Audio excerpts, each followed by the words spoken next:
Olá caros amigos e seguidores, sejam muitíssimo bem-vindos a mais um vídeo. E no vídeo de hoje vou-vos falar sobre esta beldade. O Polestar 3 arrebata o meu coração. E já não é de agora, porque em tempos quando nós fizemos este maravilhoso vídeo sobre o Polestar Twin Engine Performance Pack, com uma alarvidade de 517 cavalos, travagem Brembo, suspensão pneumática, sistema de torque vectoring e umas performances de babar, eu fiquei sobretudo fascinado com a qualidade do carro, com a qualidade de montagem, com a robustez de materiais, com a solidez com que tudo está feito, assim com ar de quem pretende provar que daqui a 20 anos eu ainda aqui estou, cheio de quilómetros e sem um único barulho parasita. É mais ou menos esta a sensação que eu tenho quando me sento dentro do Polestar 3. Eu acho que a Polestar neste momento consegue fazer produtos acima daquela que é a sua marca, da qual foi feito o spin-off, que é a Volvo. É um interior por demais sexy e depois não só somos brindados com um espaço habitável absolutamente gigantesco, como todo o habitáculo é coberto por materiais sintéticos que parecem fatos de mergulho. O tablier é todo coberto com, parece neoprene, as forras das portas, o sítio onde nós encostamos os braços, é tudo muito agradável ao toque e com uma grande vantagem, sobretudo ao nível do tablier, que é zero reflexos no vidro, zero. Eu ainda nos dias antes tinha conduzido o Volvo EX90 e o tablier era forrado assim com uma pele sintética e com o sol a pino eu tenho o tablier todo refletido no vidro da frente, não tem graça absolutamente nenhuma. Neste Polestar 3, com estes materiais sintéticos, é uma sensação realmente muito agradável. Acho que o minimalismo continua a marcar presença, continua-me a chatear por demais eu ter que ir ao painel ao infotainment para abrir o porta-luvas, para regular os espelhos retrovisores e felizmente que nesta versão single motor, cujo o objetivo é que caia dentro do espectro fiscal dos 62.500 mais IVA, promoção essa que está a decorrer até 30 de setembro de 2025, é possível comprar este carro, aliás por 62.490 euros mais IVA, para se poder beneficiar da dedução total do IVA e da tributação autónoma zero, ou 7,5, agora já nem sei, porque isto agora das tributações mudou, a dedução total do IVA é permitido, é possível seguramente. Esta versão, o Polestar 3, como eu dizia, não tem comando elétrico de regulação da coluna de direção, é um comando manual, tanto melhor, menos uma coisa para ir ao infotainment para regular, porque de resto tudo tem que se regular no infotainment. O Polestar 3, como eu comecei por dizer, esta versão single motor long range, é uma versão que é suposto ser bastante mais acessível e eu digo-vos muito sinceramente que são provavelmente dentro daquilo que são os universos dos elétricos, na minha opinião, obviamente isto é o meu gosto pessoal, é o meu mapa que está aqui na cabeça, para mim é o melhor, são os melhores 62.490 mais IVA que se pode comprar por um SUV elétrico. O carro tem uma pinta do caraças. O carro, mesmo nesta cor, que eu acho que não é propriamente a que o beneficia mais, o carro tem umas linhas absolutamente tesudas, seja de lado, seja de trás, seja de frente, depois com aquele spoiler à frente no capô, mais aquele spoiler cá em cima no teto que canaliza o ar através da carroceria. O carro tem um ar super futurista, é um SUV com uma linha de teto ainda assim relativamente baixa, portanto não temos aquele ar de matacão pesadão. É um carro que não parece ter 4,90 m e só revela realmente o seu tamanho quando nós entramos lá para dentro, sobretudo na fila de trás. O espaço atrás é desconcertante, mesmo com o banco regulado para a minha posição dos meus discretos 1,80 m, eu convidei um amigo meu, o meu grande amigo Paulo, se estás a ver este vídeo tu vais gostar desta menção honrosa à tua pessoa, o Paulo tem mais de 1,90 m e o Paulo veio cá conhecer o Polestar 3 porque ele quer comprar um e sentou-se atrás.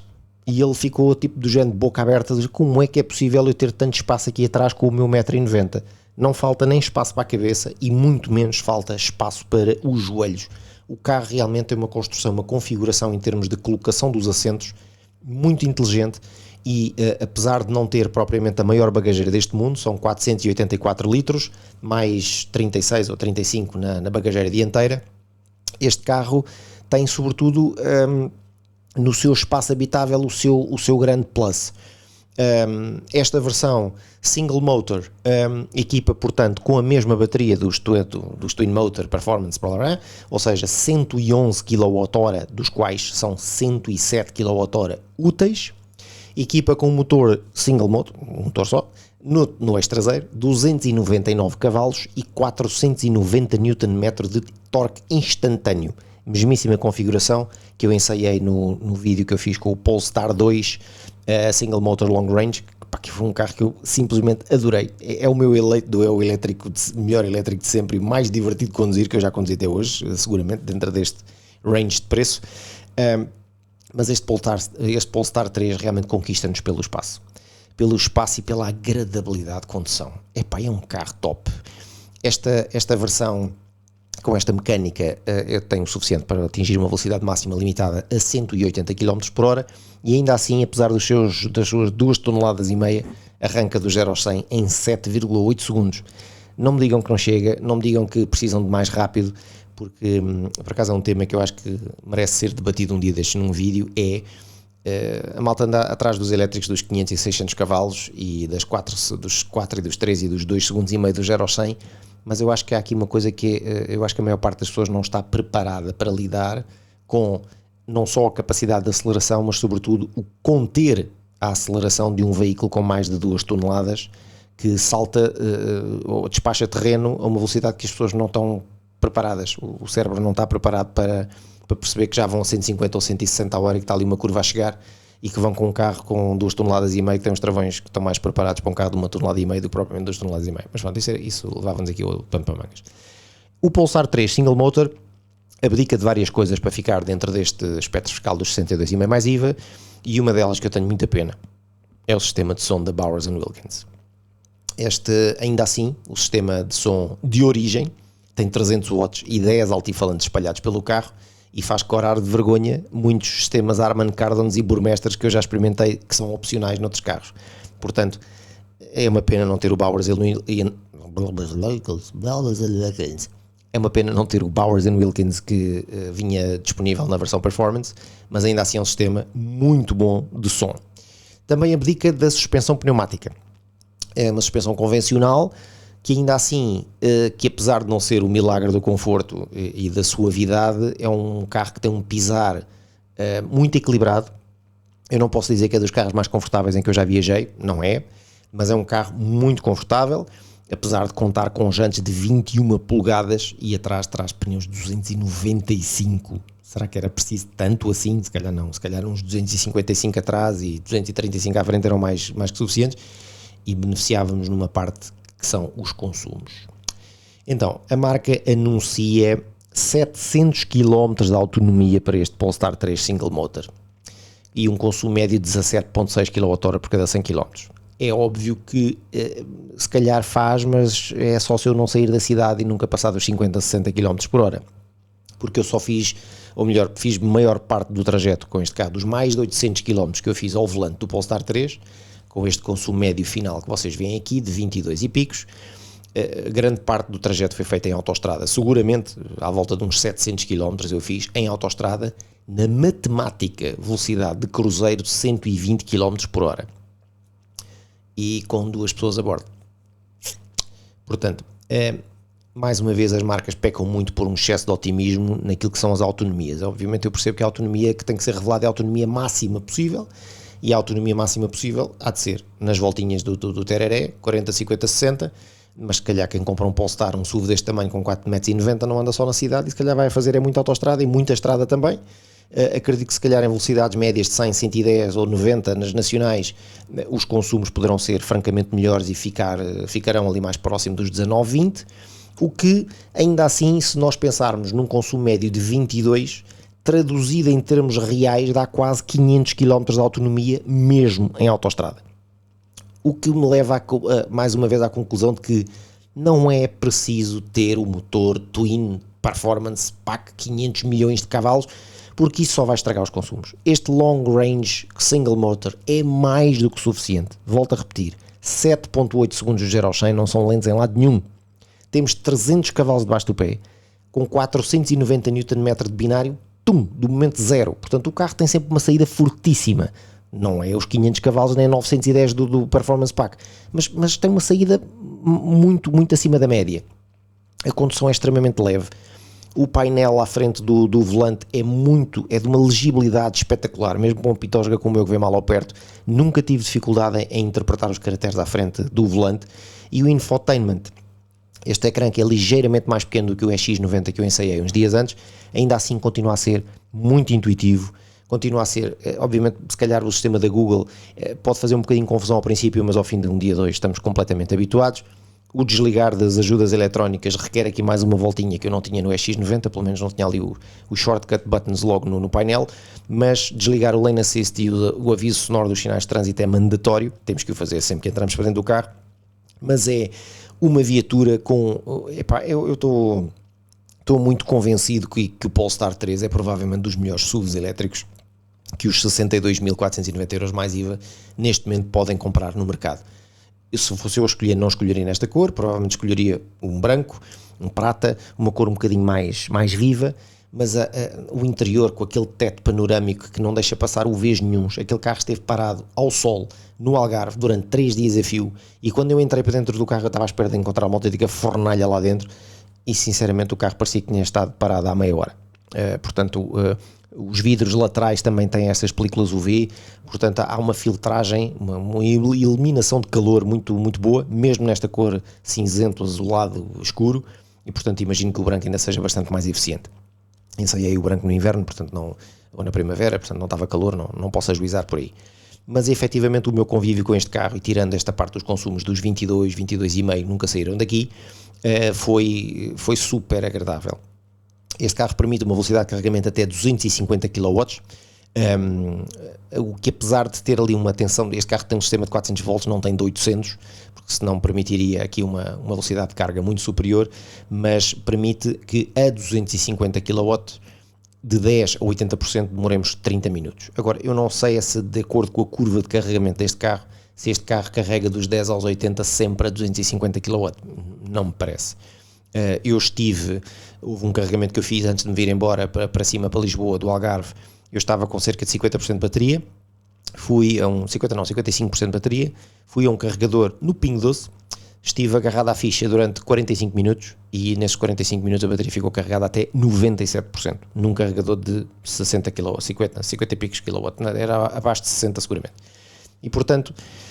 não foi difícil carregar em agosto, não foi, obviamente que não me passou para a cabeça carregar nas autoestradas, porque essas estavam cheias à pinha, sendo que eu acho que as pessoas escolhem sempre mal as horas para viajar, e portanto vão todos à mesma hora. Eu saí do Algarve no sábado em direção a Lisboa, num sábado saí de Cabanas de Tavira, eram 8h30 da manhã, e por todas as áreas de serviço por onde eu passei, todas elas tinham carregadores disponíveis, a viajar para cima, portanto se eu precisasse ter parado para carregar, era só escolher. O problema é que a malta escolhe toda a viajar ao meio-dia e param todos ao meio-dia para almoçar e querem todos carregar, e depois há filas e há discussões e eu cheguei primeiro e você não chegou e não precisa de carregar 100%. Isto é novela em agosto. Obviamente que eu ando de carro elétrico todos os dias e nunca na minha vida tive qualquer constrangimento para carregar um carro onde quer que fosse, sobretudo porque agora temos realmente carregadores por todo lado. Mas mais uma vez eu chego à conclusão de que temos muitos carregadores, mas são todos de velocidades inadequadas, ou seja, cada vez existem mais carros com baterias muito grandes no mercado que não dispensam carregamento rápido ou em postos que possam carregar acima de 100 kW, e nós temos 20 milhões de postos que carregam a 50 kW e depois temos lá um ou dois que carregam a 100, 150 ou 200 ou 250, e tem que começar a ser ao contrário, porque ter espalhados pela cidade dezenas de postos de carregamento de 11 kW e de 22 kW, com malta como carros estes, com baterias de 100 kWh, epá, não vale muito. Nós temos que começar a apostar em carregadores mais potentes, porque esses carregadores dos 11 kW e outras coisas já devem estar em casa, não é na rua. Na rua, a não sei que seja para carregar um carro com uma bateria de 30 ou 40 kW, hoje em dia, para estes titãs de baterias de 100 kWh, 80, 90, por aí fora, que há muitos carros, BMWs i4, Audis e-trons, Polestars, Volvos, carradas deles com baterias acima de 80 kWh, e portanto não, ter muitos carregadores lentos é uma chatice, e por isso é que as pessoas ficam agarradas à ficha durante uma hora para carregar, porque se todos os carregadores forem rápidos, e se em vez de terem 20 carregadores numa bomba de 11 kW e depois 3 de 150, se tiverem 10 de 150, toda a gente que lá para carrega muito mais depressa e estão sempre a rodar, e provavelmente não precisam de parar tanto tempo. Enfim, mas já isso daria também pano para mangas para outro vídeo. Resumindo e baralhando, Polestar 3 Single Motor Long Range é um carro do caraças. Eu acho que é claramente aquele carro que eu compraria com 62.490 mais IVA, novo 0 km. É um carro mega espaçoso, muitíssimo bem construído, muito bem equipado, e portanto mesmo esta versão mais fraca, mesmo abdicando da suspensão pneumática e dos torque vectorings e toda esta parafernália de som do Bowers & Wilkins e outras coisas do género, é um carro equipadíssimo, com um teto panorâmico e com uma agradabilidade de condução muito simpática, e se provocado ainda permite ali umas derivas de traseira mais ou menos em jeito como o Polestar 2 que eu pude experimentar, só que ali temos um bocadinho mais de peso e um rabo um bocado mais pesado, e quando aquilo às vezes sai, se bem que o controle de tração vai logo agarrá-lo e a paródia acaba logo ali, mas é um carro animado, é um carro animado, e realmente tem um look bastante animado, e é um carro que não passa despercebido em lado nenhum. Nós paramos o carro, passámos e as pessoas ficavam a olhar e comentavam. E depois toda aquela faixa de luzes traseira, assim que nós nos aproximamos, começa ali um bailado de luzes muito engraçado, e o carro tem realmente um ar super moderno. E pelo menos não é como aquela chatice do Polestar 4 que não tem vidro atrás. Este tem vidro, dá para ver para trás. Espero que no próximo facelift do Polestar 4 já venha um carro com vidro, porque ainda vai sair o Polestar 5 sem vidro atrás. Mas eu acho que a malta não vai. Não, tem havido muitas reclamações e tenho falado com muita gente que realmente não se consegue adaptar àquele sistema. Mas enfim, Polestar 3 Single Motor Long Range. Epá, eu se pudesse dar aqui 0 a 10, eu dava este carro claramente em 9 na boa. Não é um carro perfeito, mas é um carro muito bom, muito agradável de conduzir. Epá, e sobretudo muito giro, muito sexy. Um carro com umas linhas top. A tia Xana, vocês podem ver aqui ao volante do Polestar 3, arranjava todas as desculpas e mais algumas para andar ela com o carro. E portanto é um carro muito simpático, que conquistou corações lá em casa, e que quem sabe se um dia destes não tenha um Polestar 3 de serviço para andar aí a passear durante uns meses. Meus caros amigos, espero que tenham gostado deste vídeo. Deixem-me os vossos comentários, não se esqueçam de subscrever o canal e ativar as notificações para saberem sempre que há um vídeo novo. Um abração e continuação de boas férias para quem está de férias, continuação de bom trabalho para quem já regressou de férias, ou está quase para quem ainda não foi de férias. Um abraço, até já.